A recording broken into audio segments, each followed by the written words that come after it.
Feckin'. Feckin'. That's how the Irish apparently say fuck. Feckin'. Feckin'. It's fucking amazing.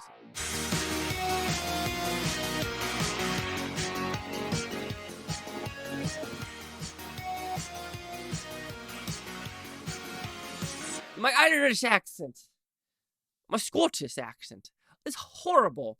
Chase Yaki with the blue futon. I'm never, ever going to try those type of accents again. But did you know in Rosetta Stone, you could do the Irish?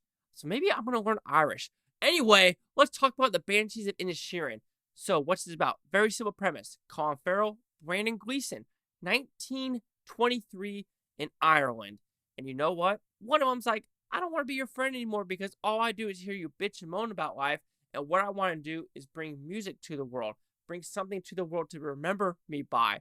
And Colin Farrell just like, nah, fam. We need to be friends still. And Brandon Gleeson's like, I'm going to cut off my fingers if you keep doing it. And what do you know? Fingers come off. So, did I like this film? To me, this is a movie about selfishness and what you are willing to do for the world and your actions, what your actions do to affect other people. This is a hard movie to review, in my opinion. This was getting rave reviews out of, like, I think it was TIFF at the Toronto Film Festival, or was it a New York one? I don't know. Like, it was sitting at 100% for quite some time, and I was stoked. I was like, oh, it's going to come to a theater near me, and it didn't, so I had to wait for Voodoo. And after watching it, I think it's a strong movie, and it won, and I think it grows on the person. I think this is one of the movies where you have to give it a second watch to actually appreciate what the movie was trying to say. Because it's a very simplistic movie. You're basically on this island with Colin Farrell's sister, which is Kerry Condon. Then you have Brandon Gleeson. Then you have Barry, I can't say his last name, Barry K. That's all I'm going to say. And then his abusive policeman's father. And then just the whole movie's message of like, do you need friends? Are you a good person? Selfishness. Do your actions affect other people? What are you willing to give to the world? Are you willing to give something to the world? Or are you just okay sitting on the nosebleed bleachers, enjoying life and not caring about anything else in the world and just being a happy person? So this has the conflict of that mushed in together. And with that, positives. Acting, phenomenal. They said this get 4 Oscar nominations. I could see it on some levels. I do feel like Brandon Gleeson, though, it might be the weakest. I know that sounds really weird, but his character arc, he really doesn't do anything like Oscar baity. I know that sounds kind of weird, but that's just my opinion for the acting. I think the cinematography, what the movie looks, is gorgeous. I mean, it's a gorgeous looking film. It is. I was sucked in. I'm like, I want to visit. I want to visit that right now. I want to pack my bags and go to that. Same with Secret Life of Walter Mitty when he went to Iceland, I believe, in that movie, or was it Greenland? I don't remember. But I'm just like, yeah, Ben Stiller, thank you for giving me an option to look at other places in the world because that is the same thing with this movie. It's written extremely well. It's directed well. It's Martin McDonagh. I'm saying his name correctly. He did 3 Billboards. Will he get director nomination for this one? This is where I get confused about the directing, the writing. Yes, I can see the writing, the directing for this one. It's beautiful. It looks beautiful. But to me, it's nothing like eye-poppingly like this is a director's movie.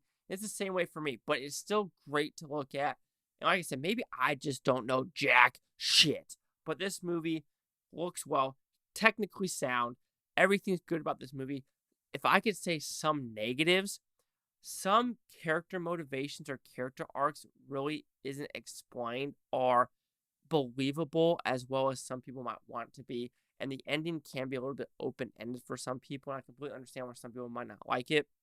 But that is where I kind of get a little wishy-washy with as well. Because the last 15 minutes, a character arc completely changes. And then another character arc changes because something happened with a lake.